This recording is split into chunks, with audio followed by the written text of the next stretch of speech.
저는 3형제 중 막내입니다. 큰형과는 10살이 넘게 차이가 나는 늦둥이에요. 요즘 큰형수와 즐거운 일이 있어 써리모 채널에 글을 올리게 되었습니다.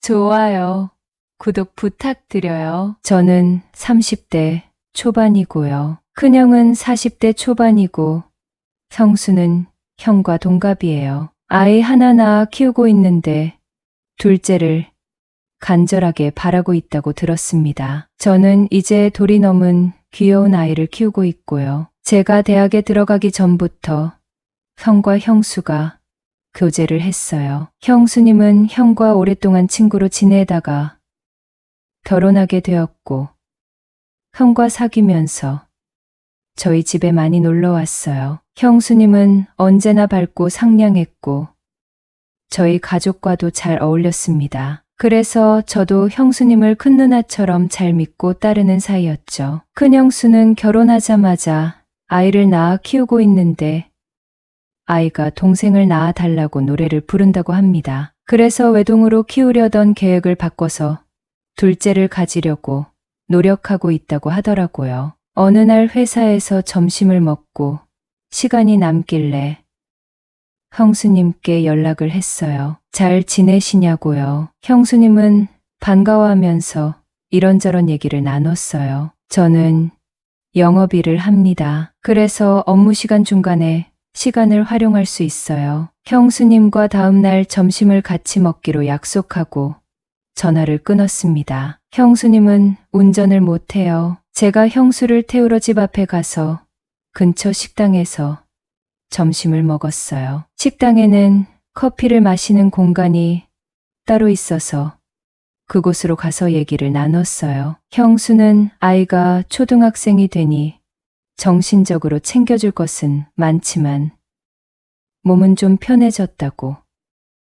그런데 아이가 학교에 들어가니 친구들은 동생이나 언니, 오빠가 있는데 자기만 혼자라 외롭다고 동생을 낳아달라고 조른다고 합니다. 그래서 최근 6개월간 매달 둘째를 가지려고 시도를 했답니다. 그런데 번번이 실패를 하니 속이 상하고 큰아이에게도 미안한 생각이 든다고 하더라고요. 그러면서 도련님에게만 살짝 말하는 건데 형이 너무 시간이 짧다고 하는 거예요. 저는 형수님의 불만이 뭔지 알아차렸습니다. 아이는 낳았지만 부부관계가 너무 빨리 끝나 아쉬워하는 것 같았어요. 얼마나 짧으냐고 물어봤더니 동요, 그 곡 부르면 끝난다고 하더라고요. 형수님은 키가 작고 마른 몸매예요. 이렇게 작고 귀여운 형수님이 형에게 불만을 갖고 사는지 정말 몰랐어요. 부부관계는 부부끼리만 아는 것이니까요. 그걸 드러내놓고 얘기한다는 것은 정말 큰 용기가 필요한 것이겠죠. 그래서 형수에게 언제 머리 식히러 드라이브 가자고 제안했습니다. 형수는 아이처럼 좋아했고 며칠 후 바닷가가 있는 지역에 출장이 잡혀 있다고 말해줬어요. 형수는 마침 그날 아이가 늦게 오고 우리가 더 늦게 도착할 경우 근처에 사시는 친정어머니께 아이에게 저녁을 차려달라고 부탁하면 된다고 하는 거예요. 형수는 나를 막내 동생처럼 생각하고 있으니 이렇게 편하게 나들이 갈 계획을 세우는 것이겠죠. 하지만 저는 형수님의 불만을 해결해 주고 싶어서 나를 잡은 것인데 그 속을 누가 알겠어요? 형수님과 드라이브하면서 정말 즐거웠어요. 업체에 들러서 일을 본 뒤에 식사를 하러 갔죠. 바닷가가 보이는 식당에서 회와 스시를 먹었고요. 형수님은 아예 없이 바닷가에 나온 적은 처음이라면서 너무 좋아했어요. 저도 물론 알죠. 아이랑 같이 오는 것과 어른끼리 오는 것은 하늘과 땅 차이라는 것을요. 형수님은 형에게 친구와 드라이브하러 간다고 말하고 나왔다고 하더군요. 하긴 저도 와이프에게 형수님과 출장지에 간다고 말하지 않았으니까요. 형수님은 회에 소주를 먹기 시작했고 저는 운전을 해야 해서 술을 마시지 않았어요. 회를 먹으면서 나이는 많지만 생기 있고 예쁜 형수님과 좋은 시간을 보낼 궁리만 하고 있었어요. 형수님은 술을 조금씩 마시더니 어느새 혀가 꼬이기 시작했어요. 제 예상대로 일이 진행되는 것 같았어요. 형수님은 머리가 띵하다며 차에서 좀 누워있자고 하더라고요. 알겠다고 하며 일단 모래사장으로 갔습니다. 형수님은 파도 소리를 들으면서 아이처럼 좋아했어요. 저는 형과 다르게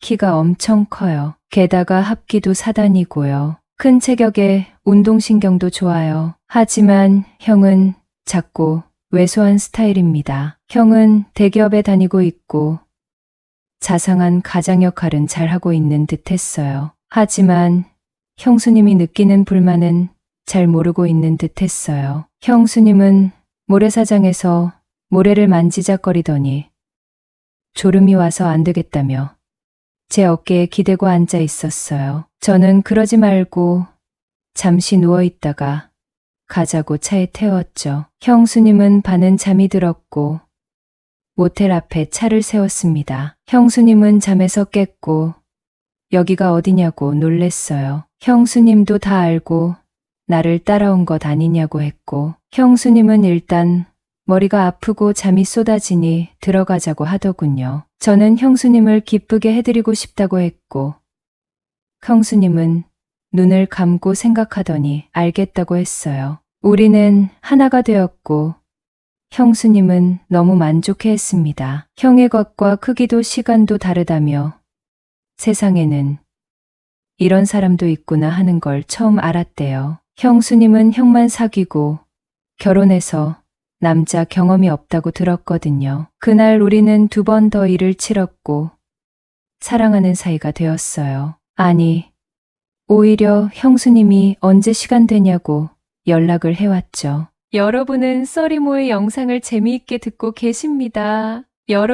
형수님은 밖에서는 저와 즐거운 시간을 보냈고 가임이 때는 형과 의무적으로 일을 치렀어요. 형수님은 한동안 저를 만난다는 것에 대해 많은 생각이 들었대요. 조카와 형 얼굴을 잘 쳐다보지 못하겠다고 했고요. 하지만 가정생활에 조금도 변화가 없도록 깔끔하게 행동했기 때문에 우리는 들키지 않고 계속 만남을 가질 수 있었어요. 휴대폰 관리도 잘했고요. 형수님은 저와 만남을 갖더니 더 큰 자극을 원했어요. 그래서 부부와의 만남을 갖기도 했어요. 형수님의 반응을 보면서 일을 치르는 것도 꽤 흥미롭더라고요. 참, 저는 와이프가 아이를 낳고 너무 힘들어하는 것을 보고 정관수술을 했습니다. 그래서 임신 걱정이 없었죠. 형수는 그런 내 상황을 알고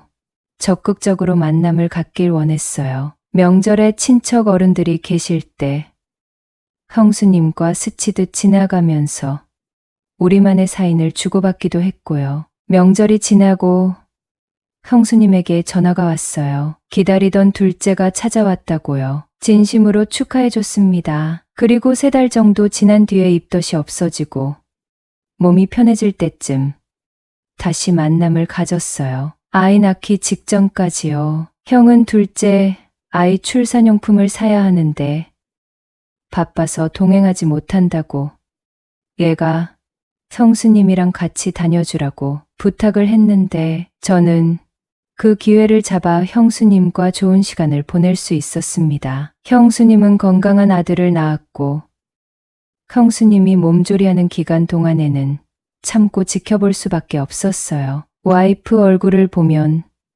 미안한 마음, 내가 이렇게 살아도 되나 하는 죄책감에 와이프와도 좋은 시간을 보냅니다. 와이프는 상상도 못하겠죠? 형님과 자기가 같은 남자를 공유하고 있다는 것을요. 형수님의 몸조리가 끝나자 친정 어머니께 조카를 맡기고 저에게 달려왔습니다. 무리가 되지 않는 선에서 좋은 시간을 보내자고요. 형과 다른 매력을 가진 시동생을 알게 되어 너무 기쁘다고 하는 형수님을 어찌 사랑하지 않을 수 있을까요? 서로에게 너무 충실한 우리 사이가 언제까지 지속될지는 모르겠어요. 서로에게 중독이 된 것 같아 무척 머리가 어지럽습니다. 조언 좀 부탁드립니다.